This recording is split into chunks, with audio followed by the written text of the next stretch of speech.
Soal 5. Seorang pejabat lapangan dari kantor pertanahan mendapat tawaran biaya percepatan dari pihak pengembang untuk memprioritaskan permohonan pengukuran dan penerbitan sertifikat. Di sisi lain, banyak warga miskin menunggu proses yang lambat dan memerlukan percepatan untuk kepastian hak. Sebagai penata pertanahan yang harus menjaga integritas, langkah paling benar secara administratif dan etis yang harus Anda ambil adalah A.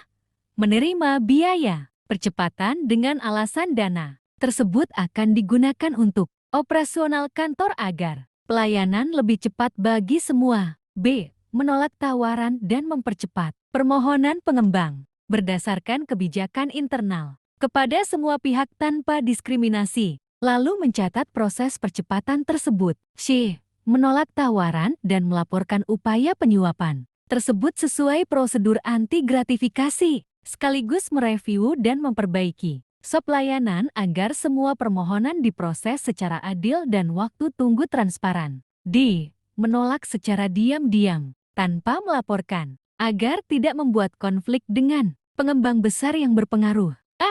Menunda semua permohonan, sementara untuk mengirim sinyal bahwa praktik tersebut tidak boleh terjadi lagi. Jawaban benar.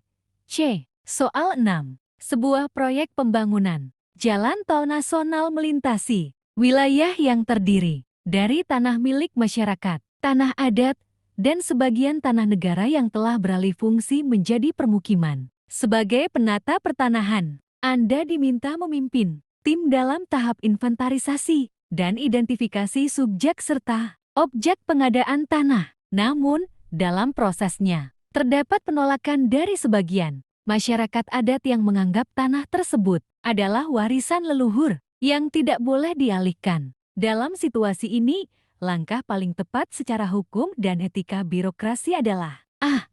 Melanjutkan proses pengadaan sesuai SK penetapan lokasi, karena keputusan tersebut bersifat final dan mengikat. B.